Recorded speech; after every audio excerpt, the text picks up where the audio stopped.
Era fim de tarde na Universidade de Brasília, os corredores já quase vazios, os laboratórios mergulhados naquele silêncio estéril de fim de expediente. Lá dentro, o cheiro químico ainda pairava no ar, frascos, vidrarias e equipamentos cuidadosamente dispostos. Tudo parecia comum e seguro para os estudantes acostumados com os experimentos e estudos realizados ali, no laboratório de anatomia da universidade. Com confiança de que estaria segura, Louise entrou no local. Talvez ainda acreditasse que aquele encontro seria apenas uma conversa. Talvez imaginasse que seria ouvida, respeitada. Mas a verdade é que, com ele, não tinha conversa. Com suas desculpas esfarrapadas e raiva disfarçada de amor, ele a surpreendeu com força no momento em que ela iria o abraçar. Tapou sua boca com um pano encharcado de clorofórmio. Diferentemente dos filmes, ela não apagou imediatamente. Tentou resistir, os braços, as pernas, o corpo todo lutando contra o apagamento. E ele, dizendo coisas em seu ouvido, coisas que ela já não conseguia escutar, não conseguia distinguir.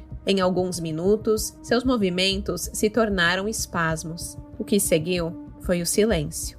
Ele a imobilizou com arames e lacres de plástico, envolveu seu corpo num colchão inflável e selou seu destino com o mesmo cuidado com que se fecha um experimento no laboratório da faculdade. E saiu na noite. Lá fora, a vida seguia. Os outros alunos comemoravam o início de mais um ano letivo. No bar, a muvuca de quem quer festejar os dias que vêm pela frente. No laboratório do campus, um crime que acabou com o futuro de uma jovem mulher. Esse é o caso Louise Ribeiro.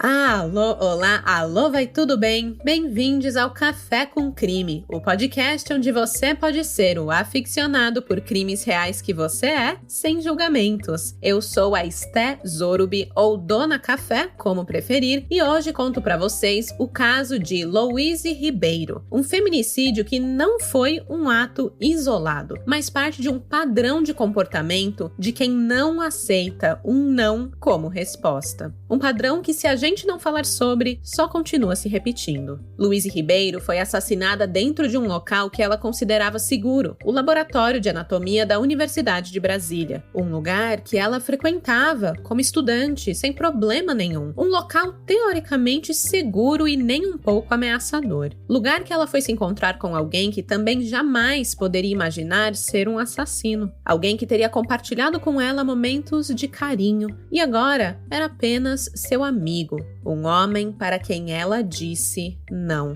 Quero dar aqui um agradecimento mais que especial para os crimezeiros que indicaram esse caso para o podcast, uma história super relevante da gente contar por aqui. Marcos Porto, Isabela Correia, Ana Cecília, @Dandara_Tea, @Lelega_ e @Dani como Legusta. A história ainda nem começou, mas você já sabe que vem coisa tensa por aí. Pois é, mas antes da gente mergulhar no caso de hoje, deixa eu te pedir uma coisinha que ajude muito manter o Café com Crime no ar. Se você curte esse podcast, aproveita e segue aí na plataforma onde você está ouvindo. Ativa as notificações para não perder nenhum episódio novo e, se puder, deixe sua avaliação também. Parece pouco, mas para Dona Café aqui e toda a equipe, isso vale mais que um cafezinho passado na hora. E olha só, se você é daqueles que sempre quer um pouco mais de Café com Crime na sua vida, que tal apoiar o podcast na Aurelo ou no Apoia-se? Quem apoia ganha acesso a um episódio exclusivo extra por mês. É só clicar no link que tá na descrição deste episódio para fazer o seu apoio. Super obrigada a todos os apoiadores. De verdade, vocês fazem esse podcast existir. Último recado antes da história começar. Este episódio contém descrições de violência contra a mulher, perseguição, assassinato e menção a suicídio. Se esses temas são sensíveis para você, ouça com cuidado. Esse podcast também faz uso de efeitos sonoros, então, se puder, escute de fone de ouvido. É uma experiência melhor e não vai se assustar com os sons. E com isso,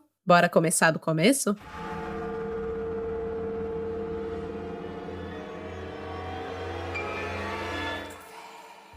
So good, so good, so good. Great brands, great prices.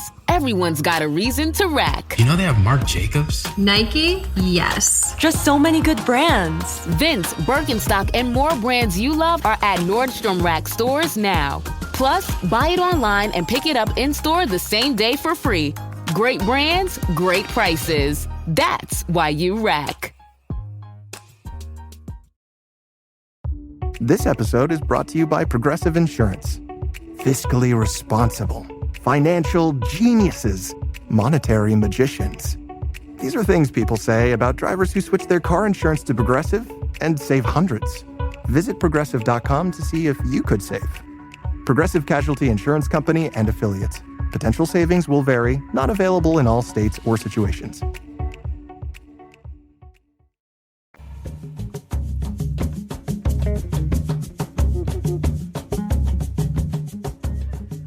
Era início de semestre em 2016 e os alunos da Universidade de Brasília estavam animados com a volta ao campus da universidade. Com esse clima, os universitários costumavam se reunir no entorno da UNB para aproveitar os prazeres da vida noturna de Brasília, principalmente na Asa Norte, uma região repleta de bares, sendo um deles muito procurado pelos estudantes, o famoso Pôr do Sol, PDS, para os mais íntimos. O dia 10 de março de 2016 era a primeira quinta-feira do semestre, e era de lei que em toda a primeira e última quinta-feira do semestre, os universitários se reunissem por ali no PDS para comemorar. Era uma festa daquelas informais em um boteco tradicional e tinha de tudo, tá? A rua ficava tão cheia que os carros sequer conseguiam transitar, tinha gente até pendurada em postes comemorando. Era uma loucura. Também havia outro grupo que se reunia na Pizzaria Dom Bosco, um espaço agradável que vendia fatias de pizza por um precinho bem ok. Era aquele combo perfeito para qualquer estudante, né? Comida acessível, gostosa e pertinho do campus. É claro que lá também lotava. A galera na rua comemorando o início do semestre e o campus vazio. Havia poucas pessoas circulando pela UNB naquele dia. Mas nem só de festa vive o universitário, não é mesmo? Na manhã de sexta-feira, no dia seguinte, cheios de ressaca, a vida precisava continuar, tudo voltava ao normal e os estudantes se encontravam novamente nas salas de aula. Mas o que os alunos não esperavam é que, ao retornar à UNB, seriam surpreendidos pela notícia do desaparecimento de Louise Ribeiro, que, graças a um post no Facebook feito pela irmã Isadora naquela manhã, havia tomado grandes proporções e caído na boca do povo. A postagem vinha acompanhada de uma foto de Louise, uma garota muito simpática, que tinha os cabelos loiros encaracolados, um sorriso bem bonito estampado no rosto e toda cheia de estilo. O post dizia que ela havia desaparecido na quinta-feira à noite, mas que a jovem havia sido vista no campus Darcy Ribeiro por volta do meio-dia.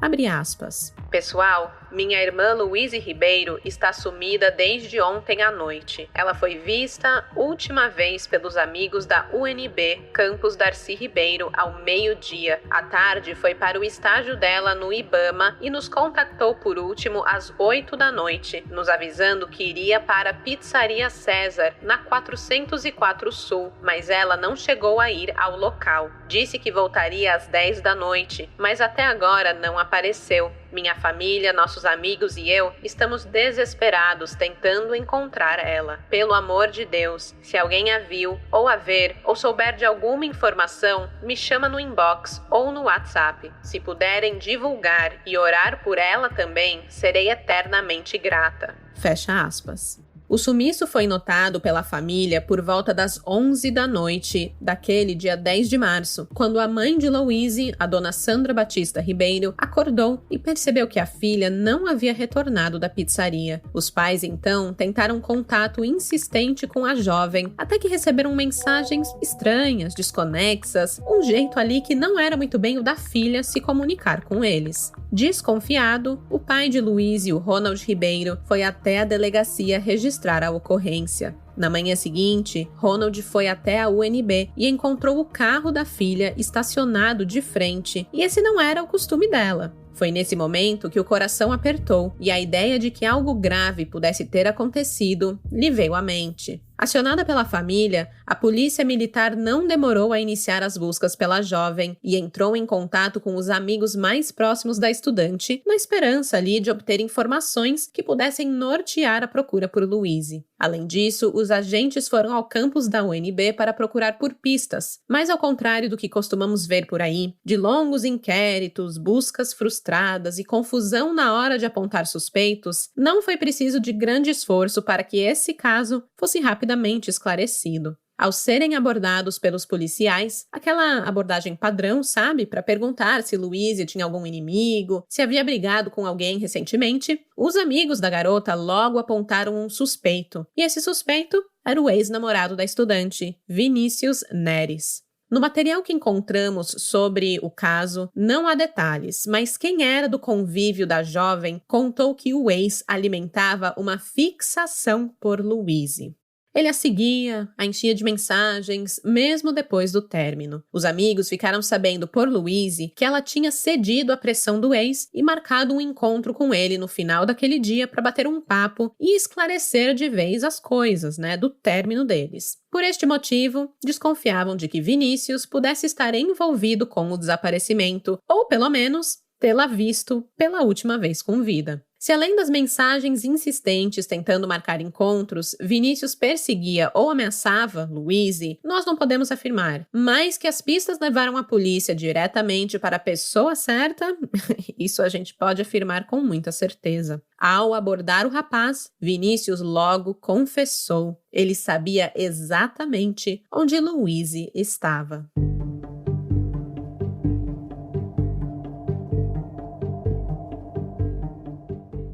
Quem ali do campus universitário não conhecia Louise muito proximamente, muito pessoalmente, eles chegaram a desconfiar que talvez o sumiço dela se devesse aos festejos universitários da noite anterior, que ela poderia ter passado a noite na casa de alguma amiga ou até de algum rapaz. Afinal, a maioria sequer sabia quem era Louise, mas os mais próximos tinham certeza de que algo errado tinha acontecido. Não era do seu feitio sumir sem dar notícias. Ela era responsável, muito compromissada com a família e jamais deixaria os pais aflitos. Louise Maria da Silva Ribeiro, de apenas 20 anos, era uma jovem meiga e cheia de sonhos e planos, extremamente apaixonada pela vida, muito mais ainda pelos animais, especialmente tartarugas, algo que ela tinha até mesmo tatuado no corpo. Esse sentimento, essa paixão, a guiou em um dos momentos mais importantes de sua vida, que era a escolha do seu curso universitário. Depois de passar em um dos vestibulares mais concorridos do país, ela ingressou na Universidade de Brasília para estudar ciências biológicas no início de 2014. Trabalhar com o que se gosta é um sonho de muitos, E ela conseguiu dar aí o seu primeiro passo rumo ao seu objetivo para entender os seres vivos, estudar a sua anatomia e mergulhar no mundo microscópico da ciência, ainda muito novinha. Em casa, ela era a princesa bagunceira. Era esse o apelido que a família dava para ela, porque apesar da vaidade que ela tinha ali com a sua aparência,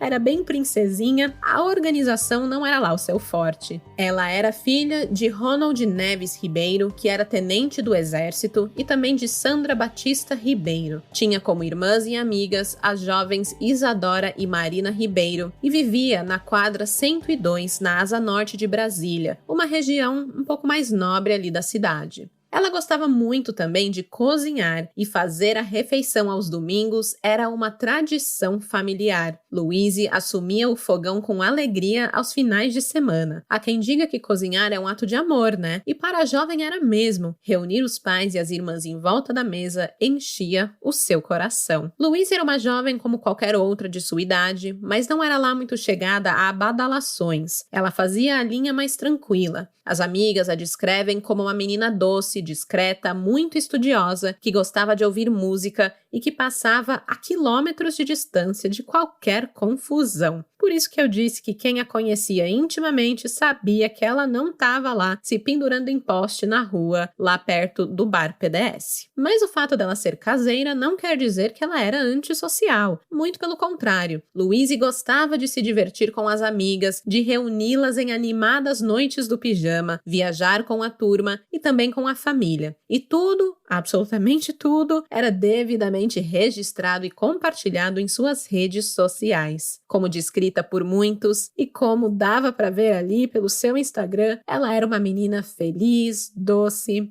e sorridente. Sabe aquela pessoa que você bate o olho e você tem certeza que o futuro reserva coisa boa, que ela tem muito potencial e é capaz de ir muito longe? Essa é a impressão que eu tenho quando eu olho as fotos de Louise. E pelos relatos de quem a conhecia também, ela era essa pessoa. Tanto que no segundo ano do curso de Ciências Biológicas, ela já estava estagiando, e não em qualquer lugar, não. Não é qualquer lugarzinho merreca, ela estava estagiando no Instituto Brasileiro de Meio Ambiente, no IBAMA, que ficava na via L4 Norte, uma das principais avenidas da Asa Norte ali no plano piloto de Brasília. Com os estudos muito bem encaminhados na universidade, com um estágio também super legal e um novo círculo de amigos se formando, parecia que Louise estava numa fase muito boa da vida. E também com isso veio um novo amor, uma paquera. Pouco mais de um ano depois que ela iniciou o seu curso na UNB, quando ela já estava bastante integrada ali ao ambiente, com uma turma muito legal de amigos, ela se envolveu com o também estudante de Ciências Biológicas, Vinícius Neres. Ele tinha 19 anos, mas apesar de ser mais novo do que ela, ele já estava um ano à sua frente e era seu monitor em uma disciplina. Era abril de 2015, quando o namoro começou, e em comum acordo, o casal resolveu deixá-lo mais no off. Não que fosse um relacionamento proibido ou escondido, nada disso. Mas é que, como já dissemos, Louise era discreta, e o seu foco, apesar de tudo, eram os estudos. E pro Vinícius também estava tudo bem, até porque ele também era muito dedicado academicamente e ele também era muito tímido, muito na dele, muito discreto, então foi um namoro mais reservado, digamos assim.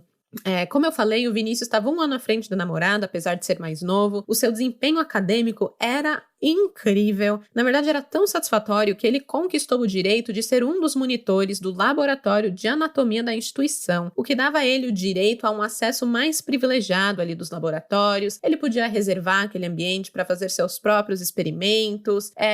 Enfim, ele era um cara muito dedicado, muito inteligente. Quem conviveu com ele, mesmo que à distância, o classifica como um rapaz muito inteligente, assim, acima da média, mas também muito reservado, na mesma medida. Sabe aquele cara meio poucas ideias, poucas palavras? Pois bem, era o Vinícius. O jovem vivia em Ceilândia, uma região que concentra famílias de classe média baixa. Ele vivia lá com o seu pai Hamilton Oliveira, que era supervisor da Embrapa, com a mãe, que era professora de rede pública de ensino, e também com uma irmã adolescente. O rapaz se dava bem com a família, especialmente com o pai, que afirmou: "Sempre dizem que o filho se espelha no pai, mas no meu caso, eu sempre admirei o Vinícius. Queria ser igual a ele, estudioso, motivado. Ele que me ajudou a estudar sempre."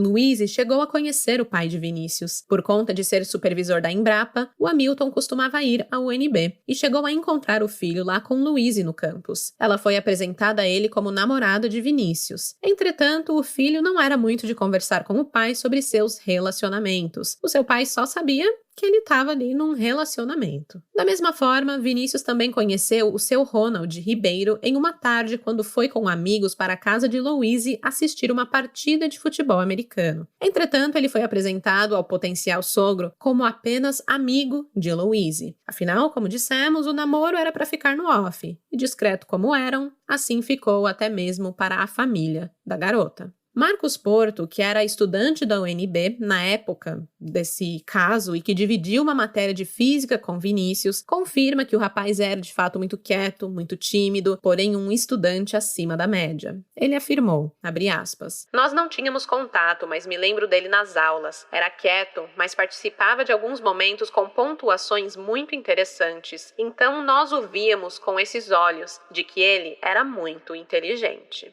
Se na vida real Vinícius era mais quietinho, nas redes sociais o jovem era mais ativo, pelo menos até dezembro de 2015, antes do seu namoro com a Louise terminar. Ao contrário da namorada, as suas postagens eram mais voltadas ao humor e à rotina acadêmica, sem muitas fotos ali dele mesmo. Havia uma única foto sua postada na rede, e nela Vinícius aparecia olhando para o horizonte, bem pensador e intelectual. Sempre que marcada nas publicações do namorado, a Louise interagia com humor e leveza. Tudo indicava que as coisas iam bem. Mas algo mudou em janeiro de 2016. Depois de uma viagem em família, a jovem decidiu colocar um ponto final na relação. De acordo com Vinícius, a mudança de Louise em relação ao namoro foi repentina. Mas como não temos a versão dela, fica aí o questionamento, né? Será que foi mesmo do nada? Vinícius disse que a Louise chegou a distratá-lo durante trocas de mensagens e pediu para que ele deixasse de falar com ela. Mas é óbvio que, com o ego ferido, ele não atendeu a esse pedido. Ao que tudo indica, ele não aceitou o rompimento e passou a rodeá-la para tentar conversar, marcar um encontro, colocar as cartas na mesa. Só que Louise aceitava e depois acabava desmarcando. Eu não sei se é por ser uma garota muito empática e sentimental, talvez ela aceitasse no intuito de resolver as coisas, meio que se colocava no lugar de Vinícius, ficava com dó, ficava com pena, mas depois ela dava para trás por não querer encarar aquele término de frente, afinal, ela odiava qualquer tipo de conflito. Ou talvez esse vai e não vai fosse uma tática para fazer o Vinícius desistir dela, né, de ficar de saco cheio dela, mas também não funcionou muito, porque o Vinícius estava decidido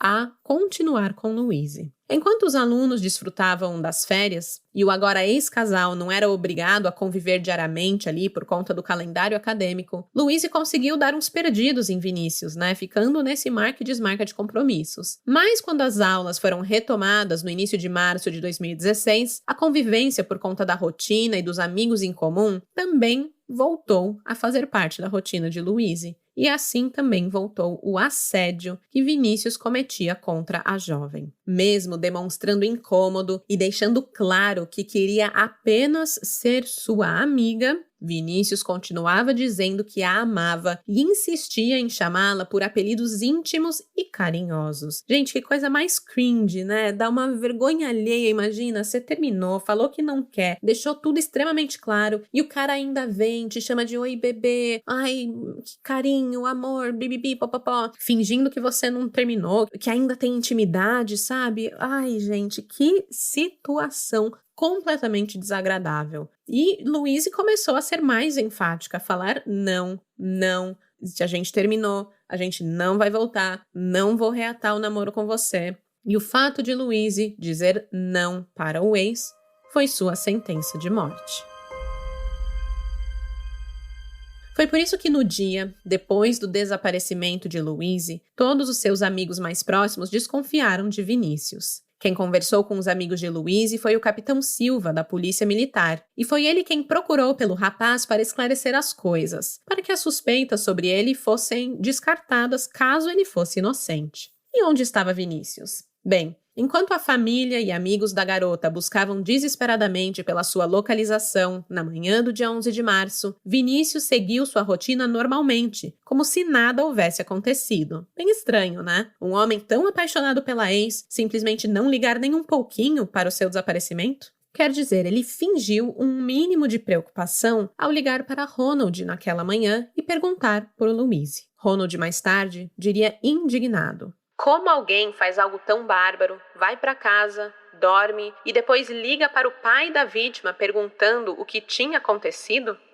Pois depois desse ato frio, dessa ligação, o Vinícius vai de cara lavada para a UNB para assistir às aulas, como de costume, na santa paz de Deus. Esse comportamento, atrelado ao fato de que dias antes ele disse para uma professora que não estaria no campus porque precisava ir a uma audiência sobre o roubo de um celular, chamou a atenção. Porque ele estava no campus, se afirmou que não estaria e já tinha até uma desculpinha para desaparecer naquele dia. Bem, a ideia de ir para a faculdade foi péssima, quer dizer, bom para a justiça ser feita. Acontece que alguns professores chamaram Vinícius para uma sala antes de ir para sua aula porque viram, em filmagens de câmera de segurança da universidade, um rapaz que parecia ser Vinícius ali naquela noite do crime. Então chamaram o estudante para que ele mesmo confirmasse se era ele nas imagens. Para surpresa de todos, ele não negou. Disse que sim, havia marcado um encontro com Louise naquela noite ali no campus, mas levou um bolo da ex-namorada. Em seguida, dando uma desculpa qualquer, Vinícius deixou a sala dizendo que já voltava. E, óbvio, não apareceu mais por lá. A professora Carla Medeiros, coordenadora de um projeto de extensão do qual o Vinícius fazia parte, já havia percebido que o aluno estava tenso e pediu para um outro professor olhar as gravações novamente, a partir das 5 horas da tarde, e o seu pedido foi atendido. Não foi preciso muito tempo até Louise surgir nos registros, dando um abraço carinhoso no ex. Foi ali que a professora Carla percebeu que o pior havia acontecido, já que ficou provado que Vinícius tinha mentido. Ele não levou um bolo. Louise apareceu. Enquanto isso, o capitão Silva tentava contato com Vinícius por telefone. O jovem atendeu e marcou um local para que pudessem se encontrar para conversar. O capitão queria saber sobre o paradeiro da jovem. Ele sabia que Vinícius era muito provavelmente a última pessoa a ter visto Louise com vida. O que ele não imaginou é que o estudante fosse confessar qualquer coisa que fosse, mas assim que se encontraram, foi levado para um canto, longe dos olhares curiosos, e Vinícius contou toda a dinâmica do crime.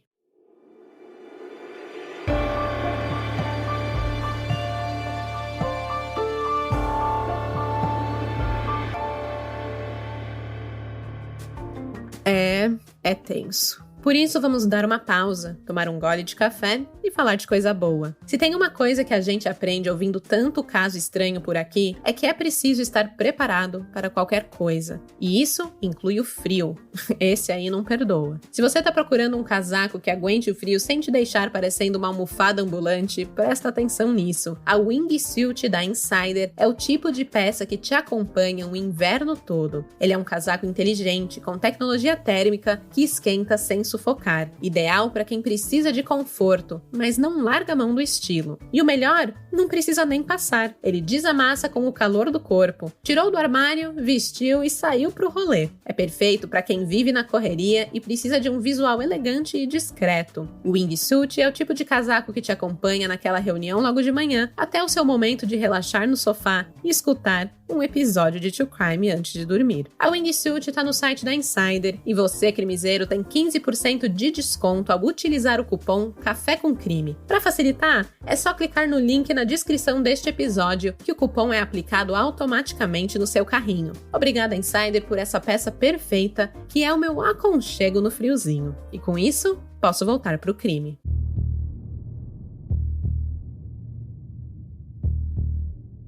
Look around.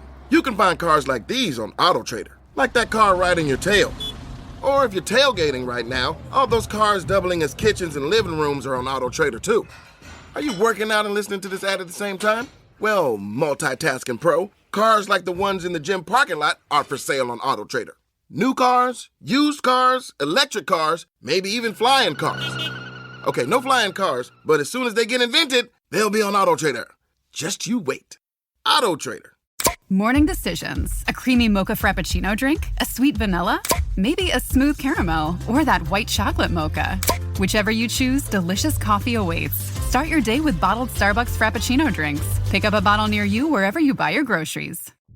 Ao conversar com o capitão Silva, Vinícius não reteve nenhuma informação. Confessou tudo. Mas se você está pensando que é porque algo pesava em sua consciência e ele precisava tirar aquilo do peito e confessar, eu não acho que foi por aí não. Vinícius foi extremamente frio, falava do crime como se fosse nada, mais uma parte ali da rotina do seu dia. Não esboçou reação, sentimento ou arrependimento. Ele falava como se listasse fatos, como se contasse a história de outra pessoa que não fosse a dele. Vinícius não só confessou ali no canto para o capitão, para ninguém ver ou escutar, como também levou o PM até o laboratório de anatomia, a cena do crime, onde contou como matou a jovem, apontando todos os objetos utilizados para a execução do crime, justificando que a motivação para aquele delito foi um impulso homicida. Eis o seu relato. Naquele dia 10 de março de 2016, Vinícius estava enviando mensagens insistentes tentando marcar um encontro com a Louise. E depois de ela desmarcar diversas vezes, a jovem aceitou ter um último bate-papo com o ex. Não porque ela estivesse disposta a ceder e reatar aquele namoro, mas sim porque Vinícius a ameaçou e disse que estava planejando tirar a própria vida e que ela era a única pessoa capaz de impedi-lo. Ou seja, ele botou nela aquela pressão de que, se uma morte ocorresse naquele dia, a culpa era dela. E a morte, nesse caso, seria a do Vinícius, né? Mas acabou com outra história. Segundo algumas fontes, o estudante realmente já havia tentado suicídio por 3 vezes, e conhecendo o histórico do ex, a Louise certamente acreditou que ele tentaria contra a própria vida novamente, e não queria se sentir responsável por isso. Gente, esse é um peso, uma pressão que ninguém deve carregar. Ninguém é responsável pela vida do outro, principalmente se é de um ex-namorado que tá usando isso como uma chantagem, né? Mas o problema é que a Louise era muito empática, era uma menina muito doce, realmente estava tentando se colocar ali no lugar do Vinícius e se sentindo como se ela realmente pudesse ajudá-lo. Ela vai. Assim, o ex-casal se encontrou no laboratório de anatomia por volta das 6 horas da tarde. Pelas imagens das câmeras de segurança da universidade, eles se cumprimentaram com um abraço cortês e carinhoso antes de entrarem no local para finalmente terem aquela conversa. Eu não consegui encontrar a hora exata da morte da estudante, mas por volta das 8 da noite, ela chegou a enviar uma mensagem para a família avisando que iria para uma pizzaria. Fica aí o meu questionamento também, se essa mensagem foi realmente enviada pela Louise, né? Até porque se eles se encontraram às 6 da tarde, quer dizer que eles ficaram 2 horas conversando, o que eu duvido, muito tempo para eles ficarem ali. Com tudo que eu vou contar pra vocês, vocês vão entender. Ou se essa mensagem, né, a essa altura, teria sido enviada pelo Vinícius, já que ele estava de posse do aparelho celular de Louise e estava ali se passando pela mulher pra tranquilizar a família dela de que estava tudo bem, né? Segundo Vinícius, a sua intenção era realmente se matar naquele dia. Então, o que aconteceu para que ele acabasse tirando a vida de outra pessoa e não a sua própria naquela noite? Bem, Vinícius disse que foi o apoio de Louise. Sim, minha gente. O coração bom de Louise enfureceu o ex-namorado a ponto dele a atacar de forma fatal. Isso segundo ele mesmo. Louise tentou fazê-lo desistir da ideia do suicídio. E essa atitude, segundo Vinícius, foi o gatilho que resultou em sua morte. Ele disse: Estou apaixonado por ela. Isso, sempre fui. Nós namoramos durante 9 meses, nós tivemos um término por distanciamento. Eu ainda não sei por que eu a matei. E definitivamente não foi pelo motivo de amor. Isso não é amor. Ela foi ao meu encontro exatamente para eu conversar com ela sobre a decisão que eu tinha tomado. Eu tive um acesso de fúria, eu a ataquei. Tentou fazer com que eu desistisse da ideia, etc. E eu transformei isso em raiva. O apoio dela eu transformei em raiva. Louise chegou a dizer que sentiria saudades dele, mas ele estava revoltado. Disse que era impossível que ela sentisse saudades, se ele morresse, né? Depois de ela ter ignorado ele por tanto tempo. O ápice da raiva aconteceu quando Louise tentou abraçá-lo após negar reatar o relacionamento, né? Então ele estava ali falando que ia se matar se ela não voltasse com ele. Ela fala: olha, eu não vou voltar com você, né? Mas eu tô aqui por você. E foi tentar abraçar ele. De acordo com o Vinícius, ele sentiu que aquele abraço foi frio e sem nenhum sentimento. Ou seja, ele sentiu que ela estava sendo falsa, falando palavras rasas só para ele não cometer o suicídio, e ele ficou com muita raiva. Nesse momento, ele virou Louise de costas, aplicou uma gravata na mulher, que dizia amar, né? Vamos lembrar aqui, e jogou clorofórmio em um pano para desmaiá-la. Mesmo imobilizada e obrigada a inalar o produto químico, Louise tentou reagir. Era como se perguntasse a todo momento sobre o que estava acontecendo ali. Mas nem Vinícius sabia. Em uma coletiva de imprensa, ele afirmou: Ela estava perguntando o que estava acontecendo e eu falei, eu não sei. Eu simplesmente continuei atacando. Depois que Vinícius sentiu o corpo de Louise pesar, provavelmente pelo efeito do clorofórmio, ele a sentou em uma cadeira, aprendeu usando uns lacres de plástico que encontrou ali no laboratório e então ele apertou ali com as mãos a sua garganta para conseguir abrir a boca de Louise. E assim ele fez com que a mulher bebesse o restante do clorofórmio. Era cerca de 200 ml ali daquele líquido. E, gente, 200 ml é coisa pra caramba. É a medida de um copo americano de puro solvente, um produto químico fortíssimo que desceu ali, machucando boca, esôfago, estômago. E, claro, isso causou morte. Olha, assim, um horror, uma overdose de clorofórmio. Para quem não sabe, o clorofórmio ele é um produto químico, ele era muito usado como anestesia antigamente ali para cirurgias e tal, mas exatamente por ele ser um produto perigoso, um produto que pode causar morte, que tem muitos efeitos colaterais, ele foi descontinuado, ele não se usa mais clorofórmio para nenhum tipo de procedimento médico, ali, cirúrgico, enfim. E principalmente não a ingestão desse produto, né, extremamente perigosa. Ele era usado como para inalação, né? Mas se você bebe o produto, é morte. Eu fiquei muito curiosa para saber um pouquinho mais sobre como que o clorofórmio funciona, né? Porque a gente vê muito nos filmes esse produto sendo usado por criminosos para desmaiar as vítimas, mas nos filmes geralmente o efeito é imediato, né? E eu fiquei com essa dúvida por aqui. Quanto tempo leva para uma pessoa desmaiar realmente após inalar o produto?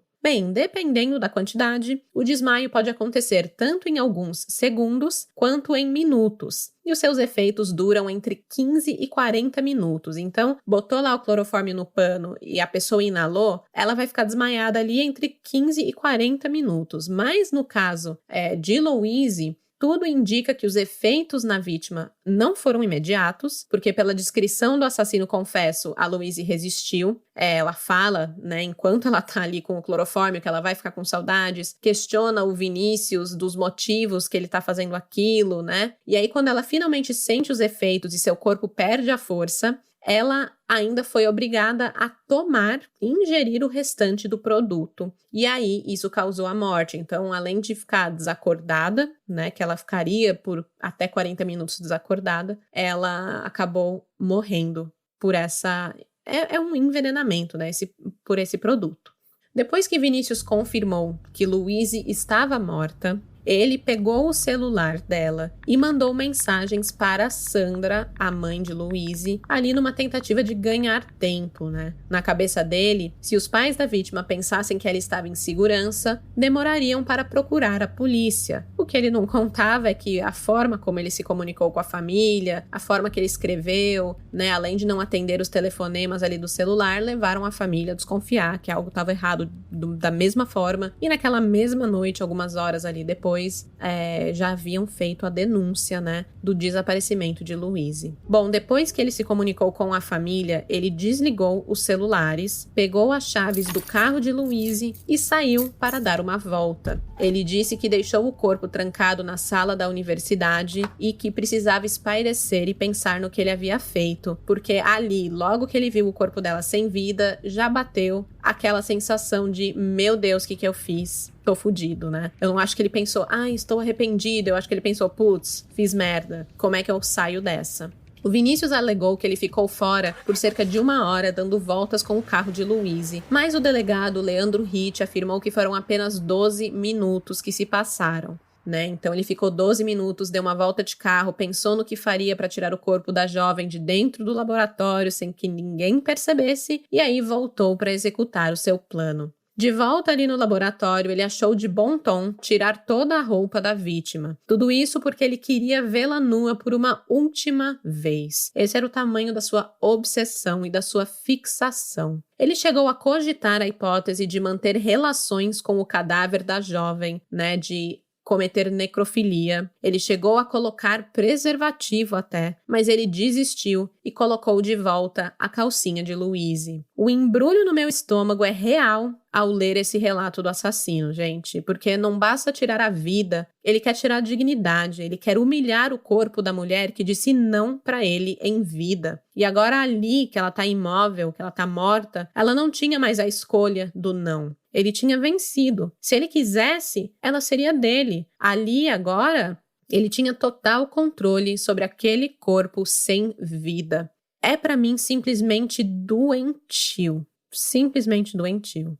O assassino então decide, por algum motivo, que ele não quer usar o corpo de Louise. Ele quer se livrar dele, Depois de tanto perseguir aquela mulher para tê-la só para si, ele faz o quê? Vai descartar. Vocês entendem como isso não tem sentido nenhum? Ele podia ser um bom estudante, podia ser inteligente academicamente, mas, gente do céu, que burro, que falta de raciocínio lógico. Eu jamais vou entender esse raciocínio de um feminicida que, não aceito não, se eu não posso te ter, ninguém pode. E você não pode...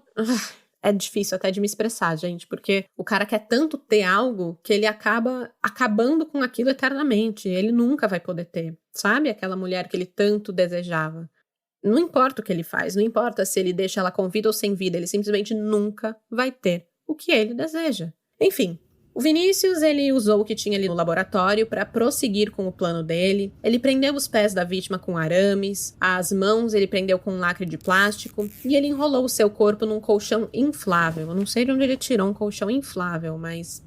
Enfim, ele colocou também um saco plástico na cabeça de Louise porque o nariz dela começou a sangrar. Esse é um efeito esperado pelo uso do clorofórmio, E como ele não queria manchar ali o laboratório, não queria deixar nenhuma evidência na cena do crime, ele usou um saco plástico na cabeça dela para isso. Depois ele pegou um carrinho de mão, colocou o corpo da vítima no colchão inflável, enrolado ali no carrinho de mão, e levou o corpo da estudante até o local onde o carro estava estacionado, para então poder transportar aquele cadáver até o local da desova. Quando ele estava saindo do laboratório, ele teve a brilhante ideia de pegar um recipiente com álcool. E aí ele utilizou esse álcool para carbonizar parte do rosto e também as partes íntimas de Louise. E aí vocês vejam a importância desse detalhe. Ele não tentou queimar o corpo inteiro para que ela não fosse identificada ou sei lá o quê. Não, ele queimou o corpo como parte do seu processo de ódio contra aquela mulher. Ele queimou as partes que davam a ela a sua característica de mulher, O seu rosto e as suas partes íntimas. Isso, para mim, é um ódio muito direcionado, E vocês lembram que os estudantes estavam comemorando o início do semestre nos arredores da UNB? Pois foi assim que o Vinícius conseguiu circular com o corpo da Louise pelas dependências da universidade sem ser visto ou sem ser incomodado por ninguém. Ele largou o corpo seminu, semi-queimado de Louise no mato, descartado como um objeto qualquer que para ele agora não tinha mais valor. Não sei por qual motivo ele decidiu levar o carro da Louise de volta para o estacionamento da universidade e abandoná-lo ali. Em vez de sumir com o carro para fingir que a Louise foi, embora, fugiu, vai entender o quê, não, ele largou o carro ali. E, na verdade, o jeito que ele estacionou o carro e a forma como o banco do carro estava foi algo que, quando o pai de Louise foi verificar, o carro da filha no estacionamento da faculdade, ele teve a certeza de que não tinha sido a Louise que dirigiu o carro. Então, foi aí outra coisa que a gente vê que ser inteligente não quer dizer muita coisa, Ele, então, depois que largou o carro lá, ele seguiu o seu rumo, ele foi até a rodoviária para pegar um ônibus para a Ceilândia Norte, onde ele morava, e aí ligou para o pai, pedindo para ele buscar ele ali na parada de ônibus e levá-lo para casa. O pai, o senhor Hamilton Oliveira, ele não notou nenhum comportamento estranho no filho. É aí que a gente vê que o Vinícius é realmente muito frio, Porque logo ali depois de cometer o crime, tava suave, suavão. O pai dele achou que estava tudo certo. E não é que o pai não falava com o filho, não conhecia o filho direito, eram muito distantes. Não, eles eram próximos, se gostavam, se davam bem, né? E não notou nada. Assistindo ali também os trechos da coletiva que o Hamilton cedeu, né? Concedeu entrevista, eu realmente acredito que ele não tenha notado nada de diferente mesmo. Ele fala, assim, com muita emoção sobre tudo isso. A família ficou muito abalada, né? Ficaram chocados quando descobriram o que Vinícius tinha feito. Então, assim, realmente a família dele não notou. Tava tudo certo. Apesar de Vinícius estar com o celular desligado ali naquela madrugada, né? Naquela noite após o crime, ele teve acesso ao Facebook e ele viu as consequências de seus atos, porque já estava começando a surgir ali posts em busca de Louise. Ele deve ter visto o post feito pela irmã de Louise, deve ter visto ali o desespero da família e amigos em busca daquela mulher. E, tomado pelo arrependimento que ele sentiu assim que matou a jovem, o Vinícius alegou que chorou a noite toda. E aqui eu vou dizer que ele alegou, tá? Porque de arrependimento a gente não vê nada na fala dele, nos vídeos, assim. Convido para vocês darem uma buscada ali no YouTube.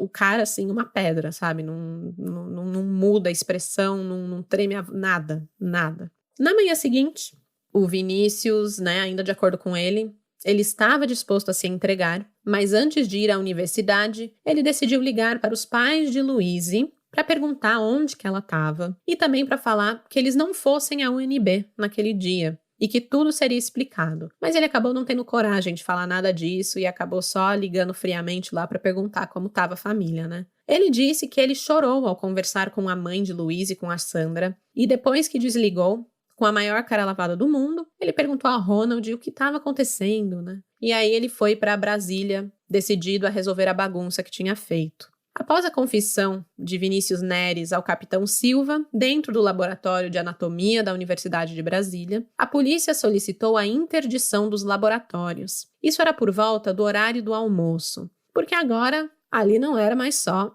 um laboratório, era ali uma cena de um crime. Nessa altura, gente, acho válido dizer que as pessoas ainda acreditavam que Louise estava desaparecida e nem achavam que era algo grave. Falaram, ela sumiu, depois talvez ela foi na festa e tá na casa de alguém, né? Foi aquilo que eu comentei. Então, quando os laboratórios foram interditados, isso aí foi muito chocante. Um dos estudantes da UNB, o Marcos Porto, nos contou que trabalhou no Instituto de Biologia da UNB até aquela hora do dia em que tudo isso estava acontecendo. Apesar da movimentação de policiais e do clima pesado no campus por causa do desaparecimento de Louise, a rotina seguia normalmente dentro da universidade nas primeiras horas daquela manhã. Quando a Louise, novamente, era apenas uma pessoa desaparecida e não vítima de um feminicídio. O Marcos, ele foi pego de surpresa com a interdição dos laboratórios quando ele voltou do almoço e estava pronto para voltar ao trabalho. Foi só nesse momento que ele teve a confirmação de que um crime havia acontecido dentro de um dos 156 laboratórios que compõem o Instituto de Biologia.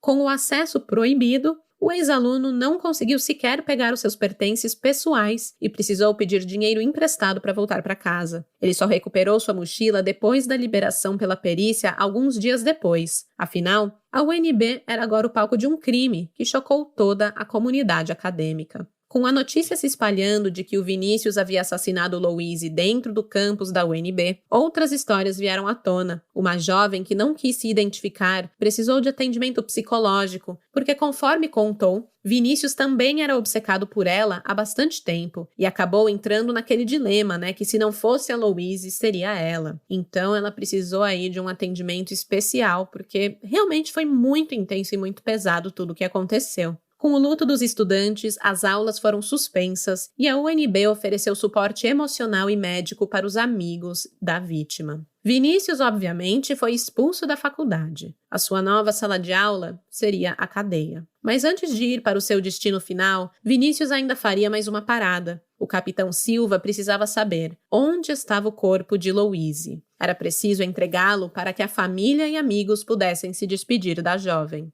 Vinícius não ofereceu qualquer resistência e guiou a polícia até a mata onde havia ocultado o cadáver. Alguns jornais apontam que o local da desova do corpo foi próximo ao Minas Brasília Tênis Clube, no setor de clubes esportivos norte, a cerca de 3 quilômetros da UNB. Algumas outras fontes apontam um matagal perto do Instituto de Ciências Biológicas que fica a apenas 1 quilômetro da universidade. Seja como for, o local era bem próximo e o Vinícius foi de carro até lá utilizando o carro da própria Louise. A polícia encontrou o cadáver sem nenhum problema, estava até num local até de fácil acesso. Louise foi encontrada com um arame nas pernas e um lacre plástico nas mãos, assim como o Vinícius tinha alegado, que fez com o seu corpo. O seu corpo tinha marcas de queimaduras no rosto e nas partes íntimas, como eu mencionei, e ele estava apenas parcialmente vestido. As suas roupas jamais foram encontradas. O sepultamento da jovem aconteceu na tarde de sábado, no cemitério Campo da Esperança, na Asa Sul. Cerca de 400 pessoas acompanharam o cortejo em profundo silêncio e carregando flores brancas nas mãos. Chovia bastante no momento do cortejo, que foi acompanhado também por um grupo de jovens da Igreja Divino Espírito Santo que entoava louvores em uma tentativa de confortar a família e os amigos de Louise. Durante a despedida da filha, Ronald foi inevitavelmente questionado sobre o assassino da filha. Bastante emocionado, ele disse que pedia para Deus iluminar todos os envolvidos no trágico episódio, inclusive a família de Vinícius, que com certeza também estava sofrendo pelo o que o filho fez. Ele disse: "Minha filha teve a infelicidade de cruzar com uma pessoa que não sabia respeitá-la, que não sabia ouvir não. Isso tudo é um alerta para a Universidade de Brasília, que precisa reforçar a segurança." O crime contra Louise expôs a fragilidade da UNB em relação à segurança das alunas, mas também levantou com fervor o debate sobre violência de gênero na vida e dentro dos espaços acadêmicos. Promoveu também, nos anos seguintes, ações de conscientização e reforço da segurança no campus. A falta de segurança no campus não era novidade na UNB. Além dos roubos de carros, furtos e assédio, em 1987, outro assassinato já tinha chocado a comunidade acadêmica. Trata-se do caso de Marcelo Bauer, que em 87 matou a ex-namorada Thaís Muniz Mendonça, de 19 anos, a facadas.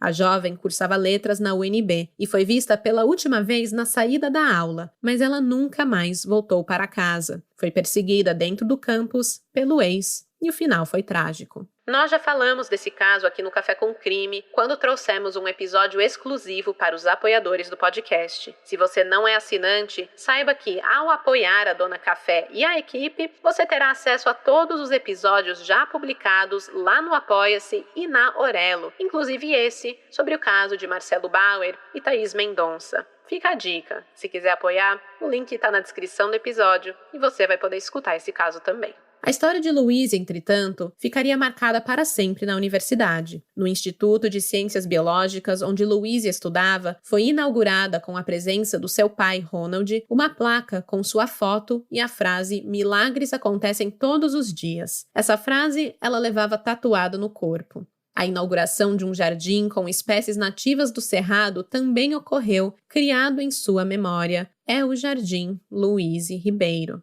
No Ibama, onde Louise fazia estágio, colegas e servidores também prestaram homenagens ao plantarem quaresmeiras cor-de-rosa, a preferida da jovem estudante. Entretanto, assim como todo ano, no Dia das Mulheres, a gente não quer receber flores, jardins, rosas, a gente quer respeito, segurança, igualdade e justiça, coisa que ainda estava para acontecer para Louise.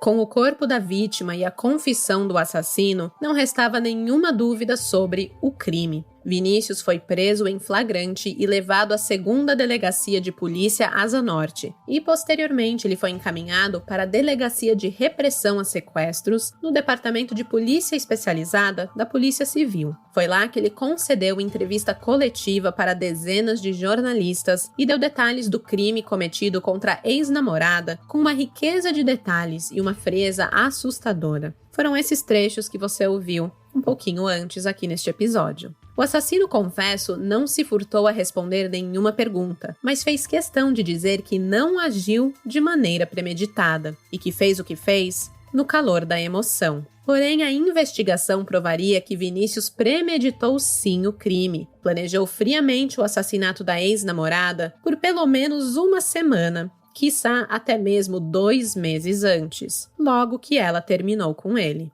Durante as investigações, a professora Carla Medeiros, a mesma que foi conferir as câmeras de segurança, confirmou que o laboratório foi reservado pelo Vinícius com pelo menos 1 semana de antecedência. Vinícius teria dito que realizaria um experimento fotossensível e, por isso, precisaria de autorização para fechar as janelas do laboratório com papel pardo e impedir a entrada de outros alunos no espaço durante aquele período. Carla confiava totalmente no aluno. Ele era um aluno muito bom, um aluno exemplar, um aluno inteligente. E depois de receber essa explicação de Vinícius, de por que ele queria vedar ali o laboratório, ela autorizou o pedido. E o acesso ao local naquela noite foi impedido a outros alunos. Podia só o Vinícius acessar. Mal poderia imaginar que ela estaria autorizando um assassino a vedar uma cena de um crime ao maior estilo Dexter. Durante a coletiva concedida na delegacia e como parte de sua desculpa que teria agido por impulso, o criminoso disse que não levou lacre e arame para amarrar a vítima. Ou seja, não planejei isso,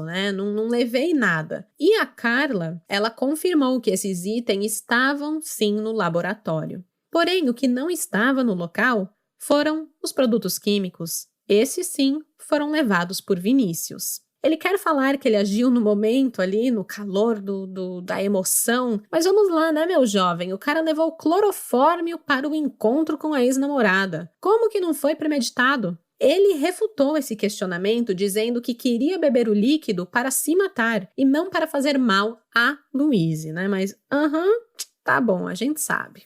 Antes da prisão do Vinícius, a professora Carla chegou a conferir o laboratório para conferir se estava bagunçado ou se havia qualquer indício de crime, mas ela não notou nada de diferente. Apesar das janelas ainda estarem fechadas com o papel, o local estava limpo e arrumado, o que lhe deu ali alguns minutos de tranquilidade, Ela falou, bom, pelo menos aqui não ocorreu nada, Até que, logo em seguida, ela encontrou as imagens, das câmeras de segurança, onde ela viu Louise e Vinícius juntos. É mais do que óbvio que a professora não tem culpa de nada. Mas o fato de assinar a liberação do laboratório para Vinícius naquela noite lhe rendeu um emocional devastado. A professora ficou assim, péssima, gente, se sentindo muito culpada e necessitou de um tratamento psicológico intenso por aproximadamente 8 meses. Foi um golpe ali difícil de superar, mas professora Carla, o que ela poderia fazer? Ela estava ali supervisionando um laboratório, era um estudante bom. Não tem como chegar na conclusão do que ia acontecer naquela noite, sabe? Mas enfim, outra questão que reforçou a tese da premeditação é o fato de Vinícius ter pesquisado por meses os efeitos do clorofórmio no corpo humano. A investigação mostrou que ele inclusive acessou páginas que explicavam detalhadamente sobre o risco iminente de morte em caso de ingestão do produto.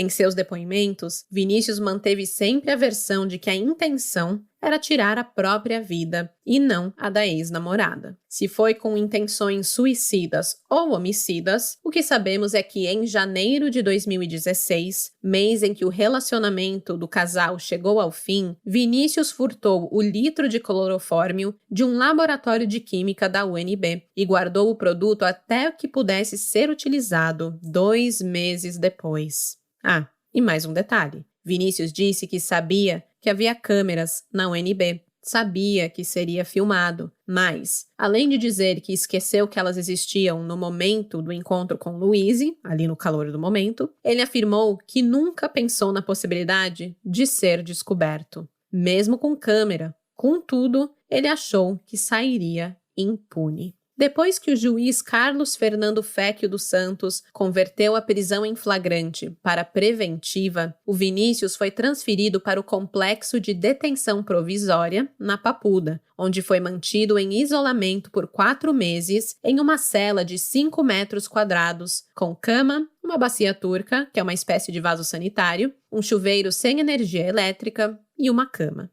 A subsecretaria do sistema penitenciário chegou a emitir uma nota à imprensa para explicar que o isolamento é um procedimento padrão para detentos acusados de crimes sexuais ou de grande comoção, como era, o caso de Vinícius. Porém, depois que ele deixou o isolamento, ele foi aceito pelos outros internos e não causou nenhum problema que exigisse a ação dos agentes penitenciários. Apesar do sofrimento pela atitude tomada pelo filho, o pai e a mãe de Vinícius deixaram claro que não passariam a mão em sua cabeça. Chocados com a violência do rapaz que criaram com tanto amor e que até então se apresentava como um bom filho, a família do assassino também ficou destruída. Perguntado sobre a reação dos pais, o Vinícius disse: Acho que a reação qualquer mãe e pai teria. Foi o pior de todas. Mas eles sabem o que eu fiz, eu confessei, eu estou confessando, eu sei do que eu fiz, então simplesmente pagar. A minha família também fica bastante abalada. Ela me disse que eu tomei uma pior atitude de todas, que não era pra chegar a esse ponto e que eu ia pagar pelo que eu fiz. Exatamente aquilo que eu já pensava. E seu pai? A mesma coisa. E disseram que ia continuar me apoiando, etc, mas eu acho que não seria necessário. Mas pai é pai e mãe é mãe, e eles ficaram ao lado de Vinícius durante todo o processo. Ele foi amparado e visitado pelos pais na cadeia antes e depois do julgamento, que aconteceu pouco mais de um ano depois do assassinato de Louise Ribeiro.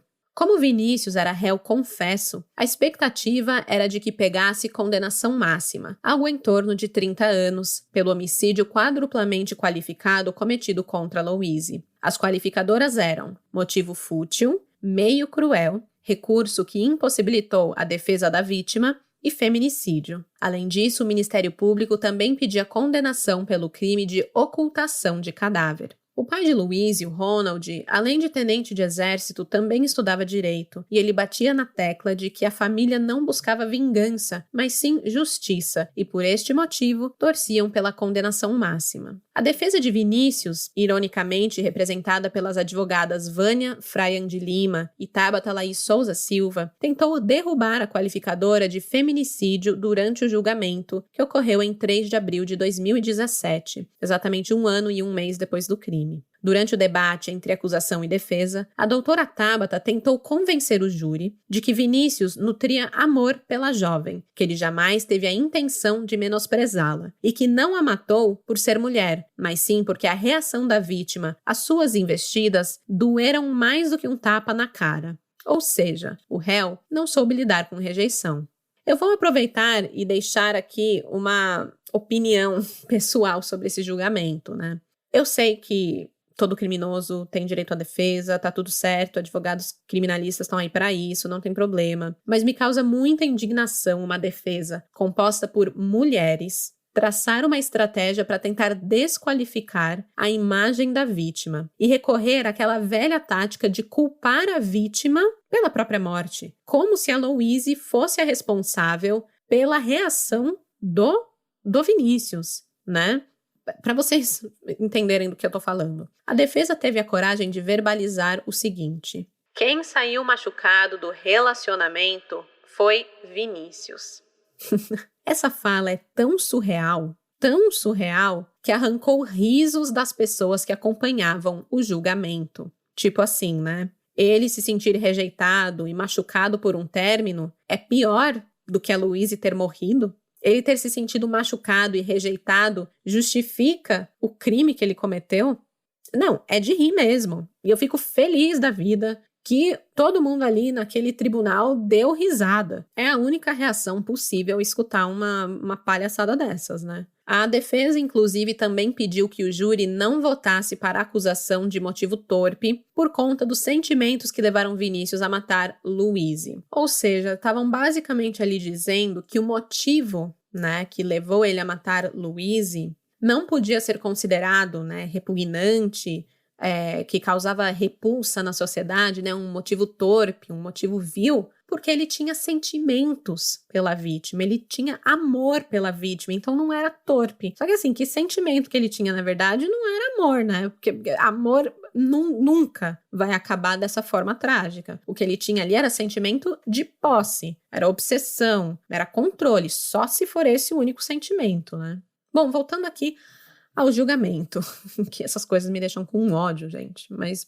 vamos lá, concentrando aqui no roteiro, voltando ao julgamento, o réu, o Vinícius, né, ele optou por não responder a nenhuma pergunta do Ministério Público, mas no ping-pong ali com a sua defesa, ele fez questão de ressaltar que cometeu o crime movido por forte emoção e que nada foi premeditado e que sua intenção era tirar a própria vida, não a da ex-namorada. Muito centrado, o promotor Marcelo Oliveira Medeiros homenageou a vítima e expôs a sua opinião sobre a premeditação do crime e a importância de se manter a qualificadora sobre o feminicídio, usando como exemplo o fato de Vinícius ter colocado fogo no rosto e na pelvis da vítima. O Vinícius disse que jogou álcool no corpo todo antes de atear fogo, que foi ali de uma forma descoordenada. Mas o promotor desmentiu essa informação ao mostrar imagens do cadáver e apontar os locais onde havia concentração de queimaduras. Para ele, colocar fogo na região sexual de Louise tinha a intenção de destruir algo simbólico, que Vinícius tinha plena consciência do que estava fazendo quando optou por aquilo.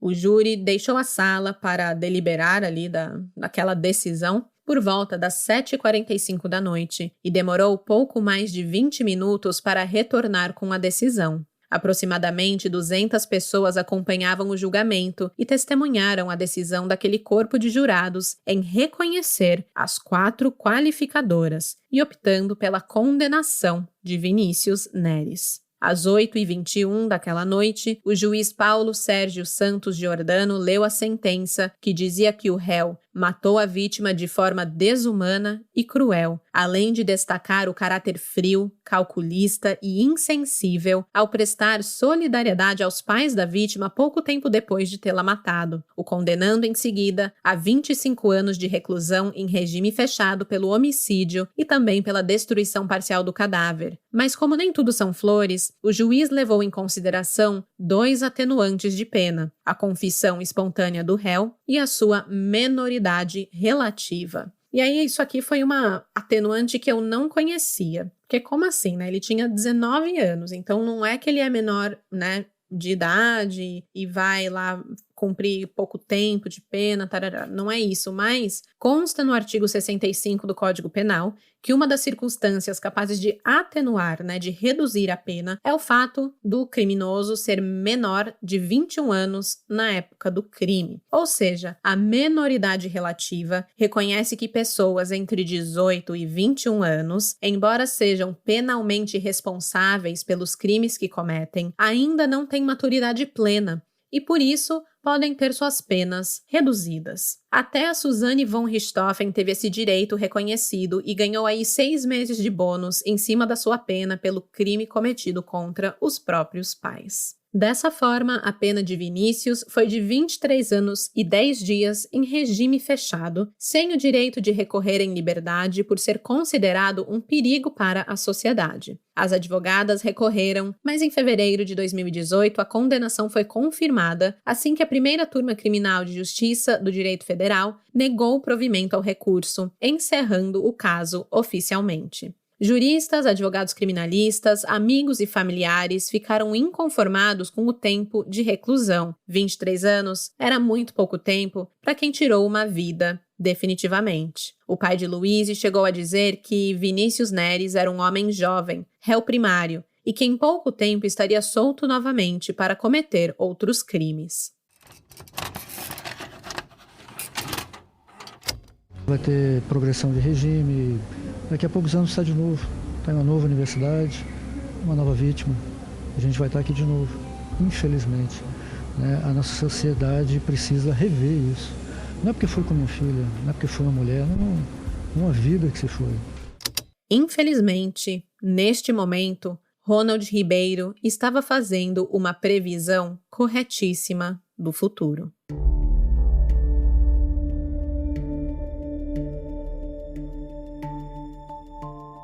Vinícius cumpriu pena em regime fechado por 7 anos na penitenciária do Distrito Federal, um local reservado para condenados de alta periculosidade. Por não ter nenhum registro de faltas graves durante o período ali de seu encarceramento, em 2023, ele teve acesso à progressão do regime fechado para o semiaberto. Isso dava a ele o direito de trabalhar durante o dia, de estudar durante o dia e voltar para dormir na cadeia durante a noite. Assim que conquistou esse direito, o Vinícius foi transferido para o Centro de Progressão Penitenciário e retomou a vida aos poucos. É parte daquele processo de ressocialização, do criminoso na sociedade. Ele voltou para a faculdade de biomedicina, dessa vez em uma instituição particular, e em meados de 2024 conheceu outra moça, uma paquera ali na faculdade com quem ele se envolveu. A princípio, a jovem não sabia do passado daquele simples estudante, agora com 28 anos, mas o seu comportamento, o Vinícius ali, durante cerca de 7 meses que eles tiveram um relacionamento, começou a incomodar ela, ele tinha um comportamento meio possessivo. Os dois não dividiam nenhuma disciplina na faculdade, mas mesmo assim o Vinícius fazia questão de entrar na sala dela para assistir às aulas ao lado da amada.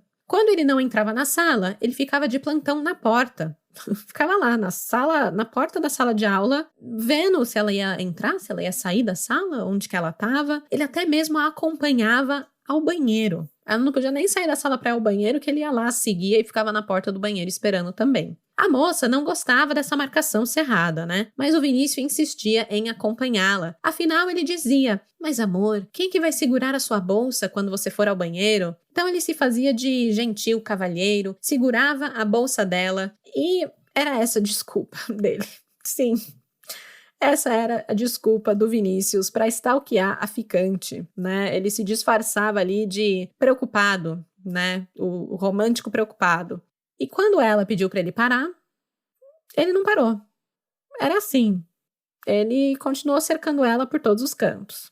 A moça já estava pensando em colocar um fim naquele relacionamento por esses motivos, Tava se sentindo mega sufocada, era uma intensidade que ela não gostava. Principalmente porque ela nem falava que Vinícius era namorado, Ela falava que era um ficante, um cara aí, que ela dava uns beijos.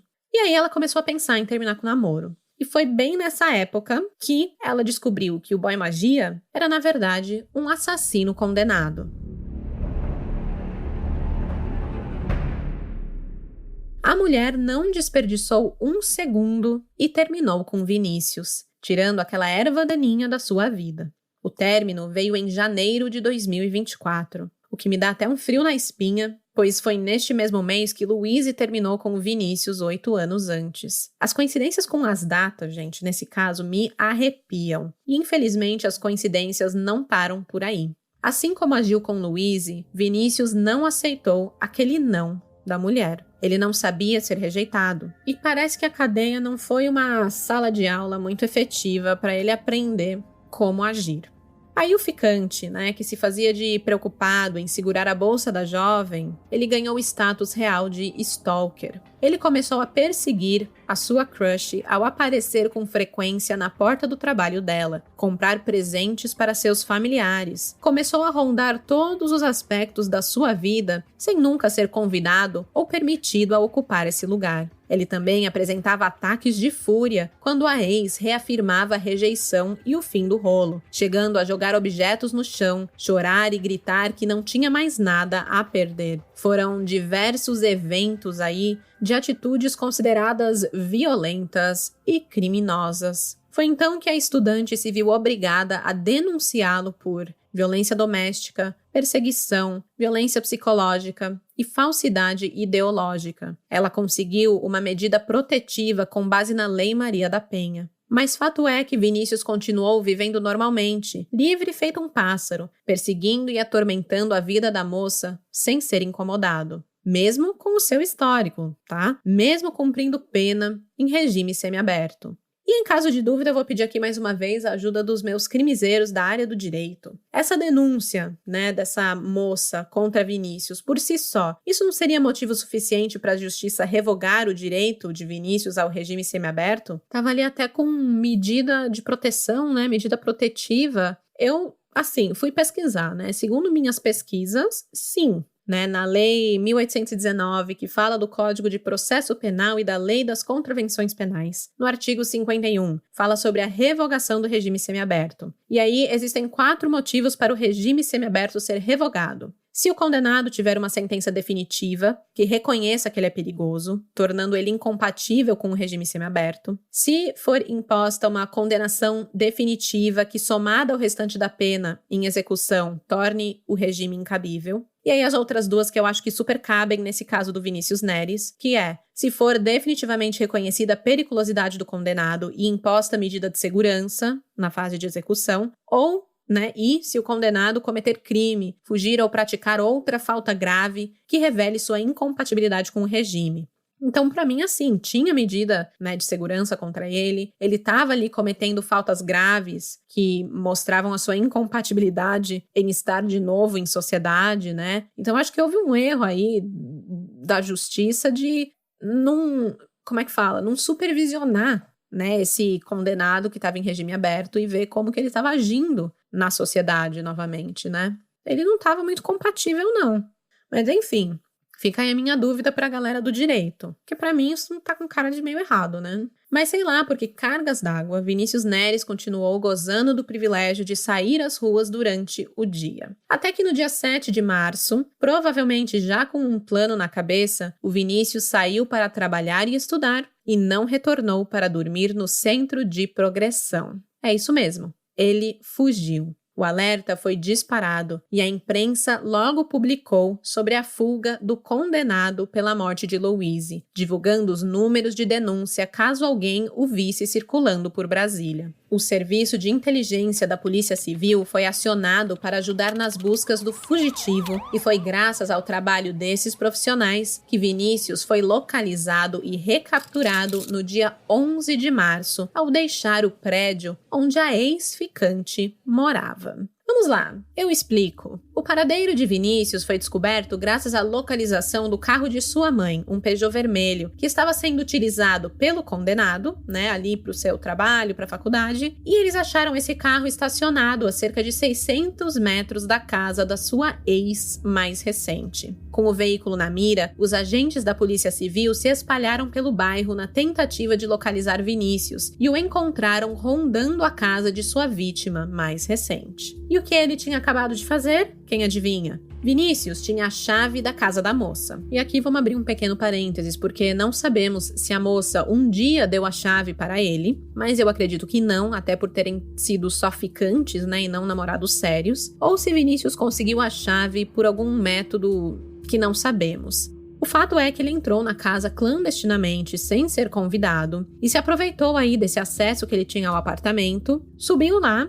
A ex dele não estava em casa, tá? Eu não sei se ele sabia que ela não estaria, se isso foi parte do plano dele. Aqui a gente tá falando da parte da manhã, era entre 8 e 10 da manhã. O Vinícius ligou o registro do gás de cozinha do imóvel. Algumas reportagens afirmam que ele também deixou o fogão ligado.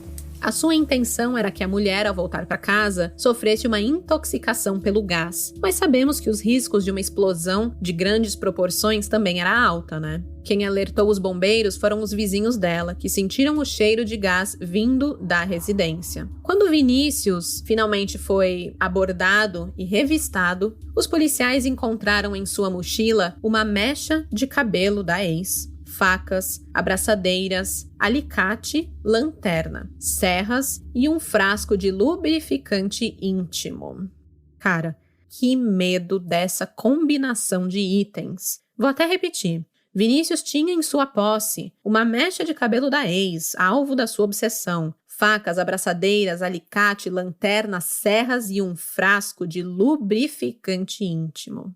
Que fique aí na imaginação de cada um o que ele estava planejando fazer naquele dia. Vale lembrar também o simbolismo daquele dia. Era 11 de março, mesma data em que o seu crime contra Louise foi descoberto. Graças à ação rápida das autoridades, um feminicídio não se repetiu 8 anos após o primeiro crime de Vinícius. O corpo de bombeiros foi acionado por policiais antes que a ex-ficante de Vinícius voltasse para casa. O gás foi desligado, a residência foi checada e verificaram que o local estava seguro novamente. Graças a Deus, a mulher não se feriu, nem mesmo chegou a ver tudo o que tinha ocorrido em sua casa naquele dia. Vinícius foi encontrado no Gama, cidade a 30 quilômetros de Brasília, 4 dias após a sua fuga da prisão. Ele foi detido e levado para a 20ª Delegacia de Polícia e colocado novamente à disposição da Justiça. Ele passou por uma audiência de custódia e foi denunciado pelo Ministério Público por tentativa de feminicídio contra a ex-ficante.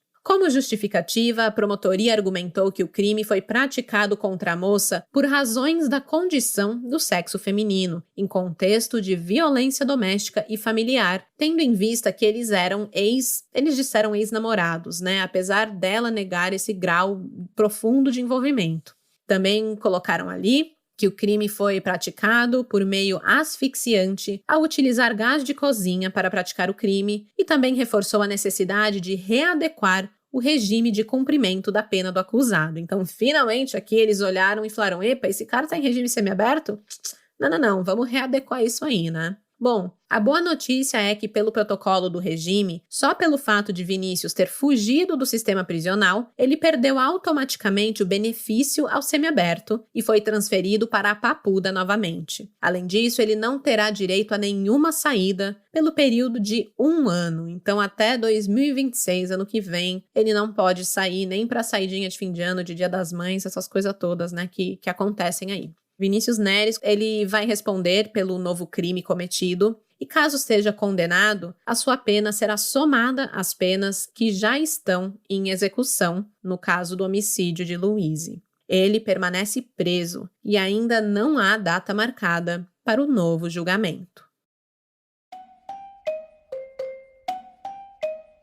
E esse foi o caso de Louise Ribeiro, uma jovem cheia de vida, de sonhos, que queria transformar o mundo e, de certa forma, ainda está transformando, porque mesmo depois de partir de forma tão cruel, Louise continua sendo luz que agora ilumina um debate necessário, urgente e doloroso, o feminicídio. Sei que a louça aí de vocês, ouvintes, foi esfregada com ódio ao descobrir que Vinícius, já com antecedentes criminais, estava solto durante o dia, vivendo entre nós, como se nada tivesse acontecido, tendo a oportunidade aí de se envolver amorosamente com outra mulher, só para no final a transformar em mais uma vítima potencial. É de dar ódio mesmo. O caso só não terminou em mais um feminicídio porque a mais recente ex de Vinícius viu os sinais e saiu daquele relacionamento em tempo. Por mais que o não tenha tirado sua paz por um momento, aquele não foi essencial para ela conseguir denunciar Vinícius, buscar os seus direitos e ser protegida pela Lei Maria da Penha.